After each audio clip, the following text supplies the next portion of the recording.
My name is Dan. I have a 2006 E350. I've been off grid for about 8 and 10 years total, sort of thing. And yeah, let's check out my bus. So originally I had a Douglas fir rooftop, and it was a little too heavy. So I switched everything out to cedar, which kind of gave me a lot more of a lighter roof. I also got the 300-watt solar panels. That's hooked up to a 420 amp hour batteries, two D8 batteries, and it seems to have got me through. Gets me through a little bit more generator action in the winter, but it seems to works well for me. So a bit about the exterior. I haven't really changed too much. I know I purchased it from Cranbrook before I moved out to Squamish. I believe the yellow was definitely when I purchased it. It stayed that color. Everyone kept asking me about it, and definitely wouldn't be my color of choice, but it seems to catch the eye, lots of attention. There's good parts and there's bad parts, but I'd say the benefits are, it's your own space. You're able to keep this guy and not have to be sitting there on Marketplace looking for a place, endlessly. It seems to be a more challenging task of trying to find a place with a other pet friendly place or somewhere where you could sneak in your cat or whatnot. So the benefits are, being able to live on your own terms, sort of thing. And being a little more self-resilient, self-reliant, I guess. The house isn't heated. Okay, well, you didn't get up and you didn't get your wood prepared. Like, it's a little bit more, it's on you, sort of thing, rather than you're paying the man. You're paying BC Hydro, or you're paying this, or I I use a lot of gas, so there's definitely it's as much as you like to stay away from the big man or the system, sort of thing. I find we're always some sort of part reliant on natural resources. But the solar is huge. So I guess lots of my living costs and stuff like that are definitely minimized. I guess reasons why I had left Vancouver at one point is I felt like there's never a point, never like eyes or something that are like, someone's like, you could be standing outside and you never feel like you're like fully alone, or like no one's not got their eyes on you, or like someone's doing their dishes and they're looking out the window and you're standing there. It's like you're never really alone. So that peace, that sense of peace, sort of thing, I feel kind of resonates a lot, quite largely with this sort of style of living, especially being mobile. Is that you could, if I was more mobile, is that you can kind of just pull up into a bit more of these like nice mountainside scenes, or nice riverside sort of look into whatnot. But I kind of found myself into a space where I'm not as mobile, but it's quite a bit of a farm life and a bit more of a rural side property. So you kind of get the same effects and same off-grid sort of sense and sense of peace, while still being able to kind of get into town relatively conveniently. It's a big part of the off-grid living. Everyone wants to put these little stoves, or the cubic minis, or your grizzly stove and stuff. Yes, it's coming out the window temporarily. I know that's no good. It can be better, but every time you're having any 90-degree piping in a straight piece, you're losing draw. So that's what's causing the creosote. The piping should be burning quite a bit hotter. So the creosote's turning a bit more of a crust, rather than a drip. And so I've just put some sawdust here, just while I've got I'm waiting for the silicone piping from Amazon, or the silicone fitting, and I'm just gonna put it straight through. Straight through is the best way to go. It's the only way. This is no good, but it will do temporarily. Um, the rooftop deck here, I used to have it actually quite a bit farther. So it hung out 2 feet past the last piece, the last extension here. That being so, I was able to have like a hammock or whatever, so I can kind of have a little outdoor sort of lay space. I do have a tank set up underneath here, but I actually haven't even used it yet or set it right into here. So this, you could actually let's say you have a full, like a hookup system, you just plug it in, plug in your hose, and you're ready to go. Otherwise, you can also, the reason why it's like a piece hanging out like this is that you can take a 5 gallon bucket or whatnot, and you can actually just drop it in a bucket and and use it on the go or whatever. So maybe you're stopping at a gas station, you want to take a quick shower or do some quick dishes. You can go into the store, fill up a big 18-liter bucket or whatever, drop it in the bucket, do your clothes, whatever. And actually, one bucket, sorry, a 5 gallon pail. Actually, you actually get to do a full shower like that. Challenges of the lifestyle. It's very manual. It's a very manual lifestyle. I find winter times kind of most difficult, especially being full off grid, especially with having animals. I'm not able to leave. I'm not able to leave the house for more than 24 hours without things kind of getting out of whack, like things freezing or the pets are sitting there frozen. So I guess being able to leave and stuff like that is a bit of an issue, or it's not as convenient as being able to flick a switch. I guess challenges are, sometimes the amenities can be tough. Having to, if I didn't have a space here where they have outdoor sort of like where they have some bathroom and shower sort of facilities, you're creating your own or whatnot. So those are tough. It causes challenges. I guess that's always everyone's quick thing is like, where do you go to the bathroom? Challenges are not being prepared. I guess some of it is just either not having, like, coming up with a system that works for you, and works for you for the 4 seasons in Canada that we have, not just summer. Summer's camping. Summer's easy. Summer's like your ideal kind of off grid, hanging out. Like life's great, but there's always a winter to Canada, and that's the challenging part. Is if you're for me, I'm a bit more stationed, so I'm renting a space. But if you're full mobile, like where where are you finding a space to park all the time, or always having? I find there's lots of different challenges to come with the gig, but I definitely wouldn't throw it off as being saying like one life is better than the other. I think there are lots of people with the on-grid lifestyle that I feel have challenges that aren't even a part of my life. That I'm grateful for not having to deal with. The wood stove's huge. It's a huge addition. Yes, it is much bigger than many other stoves you'd probably find in a small bus or a camper. Being a part of the wood industry and doing some wood gigs, it definitely helps having next to free heating, as is always nice. Just a little bit of labor. It's all about a little bit of labor. Cheaper living, a little bit of labor. Life's all right. It's pretty good for a single guy sort of space. I like to eventually upgrade into a shipping container, which would kind of upgrade more of my space and just kind of give me some more, bit more immediate amenities, as being able to put like my laundry sort of system in here. I like to kind of get a bigger fridge, with a bit more of a larger freezer sort of compartment. I do have an exterior shower that I've built outside. Um, I being at the winter time's kind of coming, the water and everything kind of I do shut off a lot of my water around here, and I go to so I'm living on a bit of a farm. They do lots of weddings and stuff, so they have a bit of a bathroom facilities farther up into the top of the property. So I've been using that for the winter, and summertime it's a bit more easy breezy, kind of like camping. I've heard of many people getting into this lifestyle and spending like $90,000. They got their big Mercedes van, and they're like we're off grid, or we're van lifers, and I get it. It is it's sweet. It'd be nice to have 90 grand kicking around to throw into a van. I don't see it as being like my full long term, like I want to live in a van for the rest of my life. Like maybe when I retire or something, or if I have, I want to travel and stuff when I'm quite a bit older. And I've done it when I was younger too. I'm 31. I'm 31 now. So I've kind of got into, I've been able to provide for myself with doing purchasing the sawmill and kind of creating my own space to be able to work from home.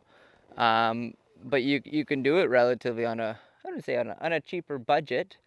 But that also comes with having the proper setup to make things easier for you in the long term. It also comes with experience too. You're not gonna know any of this stuff until you get out there and do it.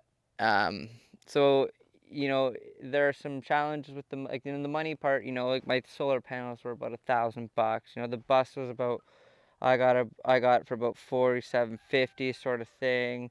The wood gig's pretty cheap and free for me. Like the hardware for just the deck was 350. So the batteries and cells are about $1,000 alone too. There's definitely some investments. And if you're on a relative like a cheaper budget or something like that, or if you don't got 90 grand to throw down, or you're kind of doing this all to yourself, like by yourself.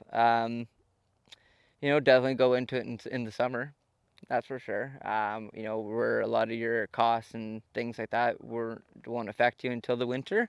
If you're a full van life, it can get costly. I've watched my videos. I've done the whole gig. I like right now I'm paying. I pay about $1,000 a month for where to place my bus. This is also that I have an operation business sort of on the same place.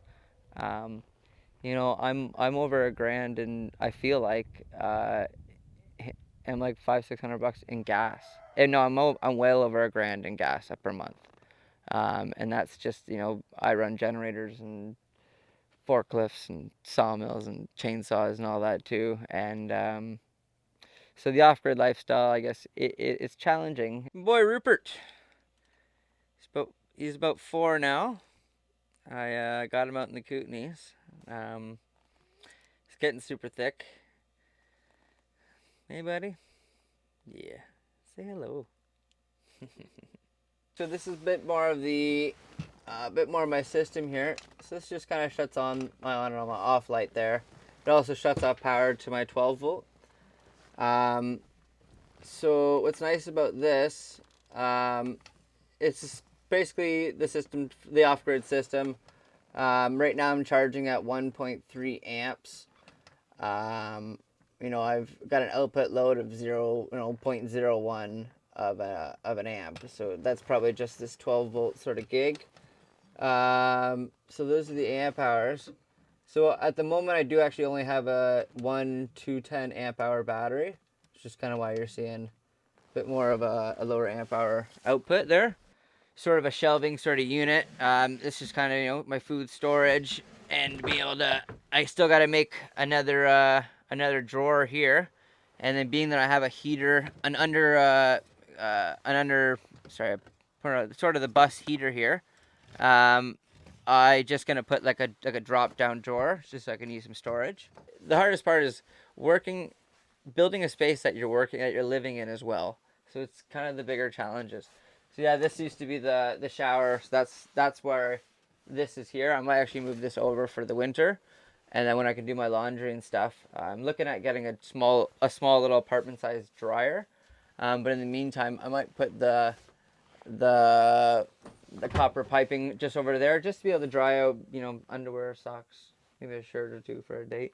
You never know. Keep the animals warm. My boy Kush. Hey, buddy.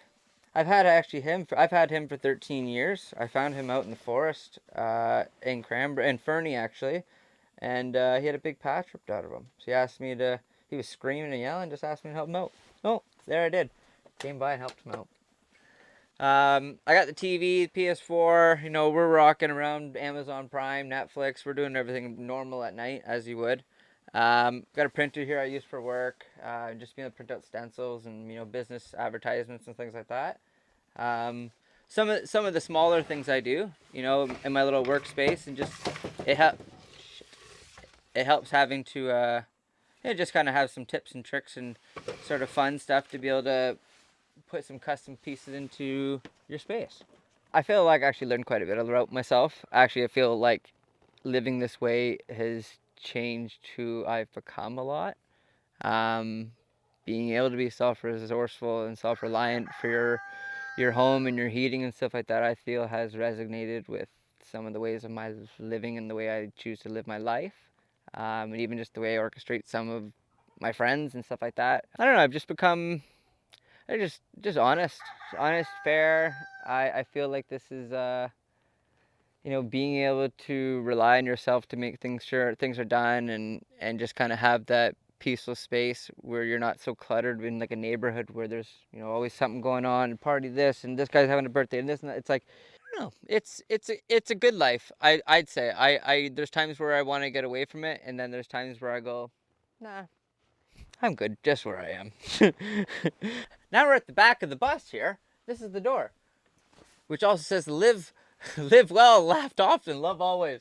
Everyone comments about my white boy, the typical white white mom house sort of home gig there. So it makes me feel a little homey right here at home.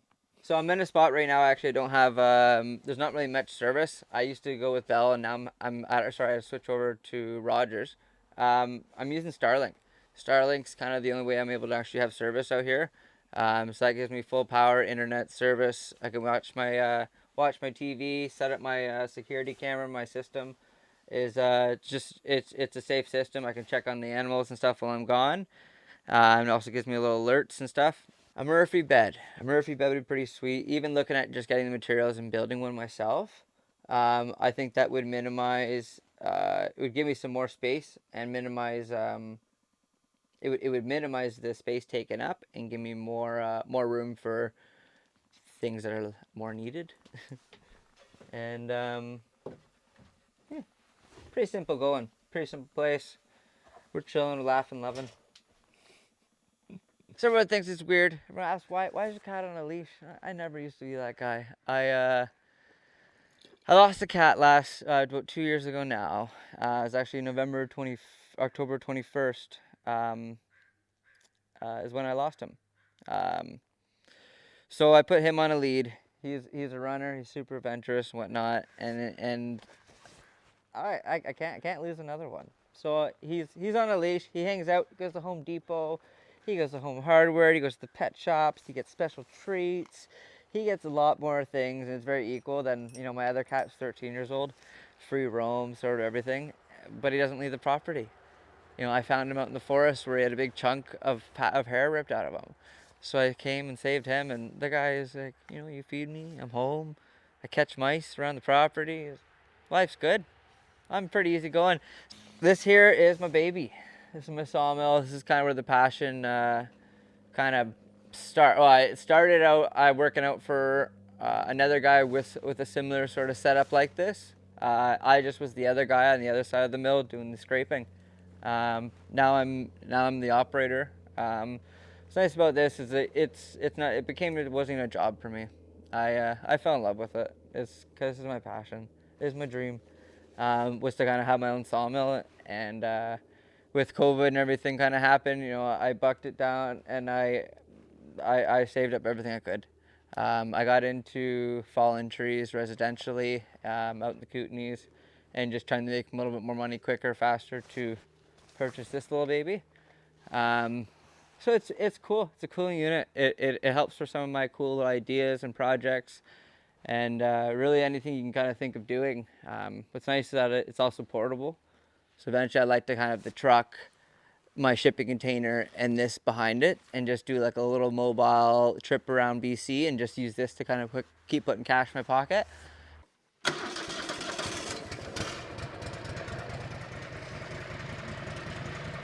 This here is the LT15 there, buddies. Check her out. Woo! So this is the pride and the joy. We might even make a quick cut for you. Yeah. Let's make one quick cut. One quick cut. So up here we got the scale, what we're doing. And yeah, check it out. Let's go.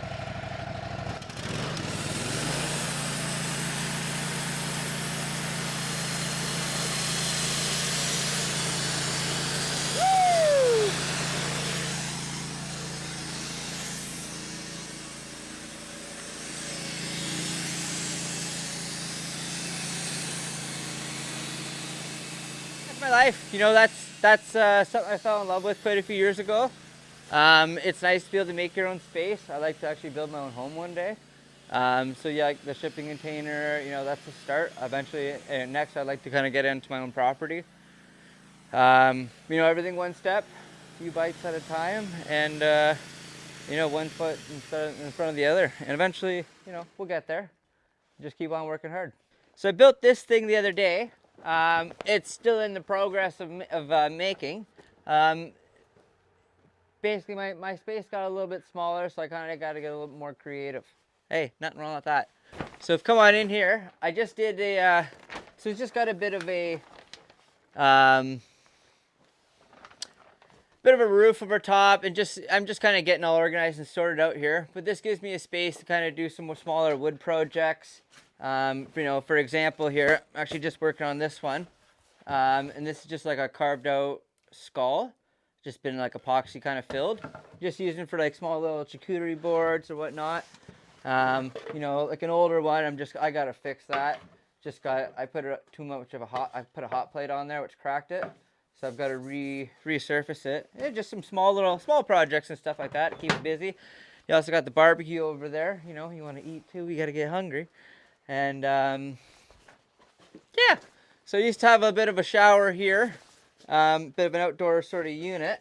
Just kind of what interests me in the lifestyle is just me as a kid just spending I spent a few years homeless and stuff like that. It just kind of it helped me kind of open my eyes to just where am I putting my time, my effort, or like more or less if I don't at the end of the day, just being able to rely on yourself, not like, oh, BC Hydro cut off my power. It's like, no, I got my own solar, I got my own power, and I go to the grocery store and everyone goes, oh, do you guys how'd you have that? No, we had a power outage for like all 6 hours last night, and then woke up and there was no power. I couldn't even shower this morning. I'm like, oh, didn't even notice. I have my own power. So being able to just the appreciation and it feels good to have to kind of do it on your own stuff sort of thing, and not have to rely on someone else. Or when someone go, well, people, it seems like some knowledge that I've been doing for quite a few years that comes off as pretty easy to me. If years ago when I got into this, it wasn't easy to me. So I think just the natural sense of creating your own space, you big on kind of do it yourself and just kind of make your own space that work for yourself. I think it's been a